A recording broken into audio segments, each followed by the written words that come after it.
जी हाँ, नमस्कार दोस्तों, स्वागत करते हैं आप सभी को आपका यूट्यूब चैनल अंदाज भोजपुरी। जी बता दूं कि भोजपुरी गायक रमेश रसमय जी का एक बहुत ही हाई लेवल का लोकगीत आप सबके विचार है। जी हाँ दोस्तों, कब आने वाला इस वीडियो में जानेंगे, तो फटाफट वीडियो कर दीजिएगा लाइक और अपने चैनल को कर दीजिएगा सब्सक्राइब। जी हाँ दोस्तों, गाना भाई बहुत ही हाई लेवल का होने वाला, जो कि शूटिंग का पिक वायरल हुआ है। जी हाँ दोस्तों, गाना बहुत ही हाई लेवल का, बहुत ही खतरनाक लेवल का लोकगीत आप सबके बहुत ही जल्द आने के लिए तैयार हो रहा है। जी हाँ दोस्तों, यानी कि डायरेक्ट वीडियो सॉन्ग छूटेगा। जी हाँ दोस्तों, यानी कि बहुत ही जल्द गाना आप सबके बीच देखने को मिलेगा, जो कि रमेश रसमिया और सृष्टि भारती जी की आवाज़ में होगा, जो कि बहुत ही हाई लेवल का होगा।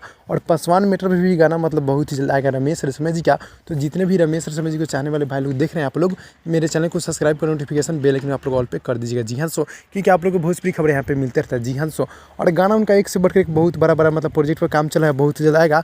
और होली के गीत, जी हाँ दोस्तों, होली के सॉन्ग बहुत ही जल्द आप सबके बीच आने के लिए तैयार हो रहा है, जो कि वीडियो सॉन्ग और ऑडियो सॉन्ग दोनों साथ में बहुत ही जल्द छूटेगा। तो जैसे ही छूटेगा तो मैं आप लोग के बीच नोटिफिकेशन प्राप्त कर दूंगा। जी हाँ दोस्तों, तो आप लोग मेरे चैनल को सब्सक्राइब कर नोटिफिकेशन बेल आइकन कर दीजिएगा। जी हाँ दोस्तों, तो भाई लोग मिलते हैं अगली वीडियो में, तब तक के लिए धन्यवाद दोस्तों।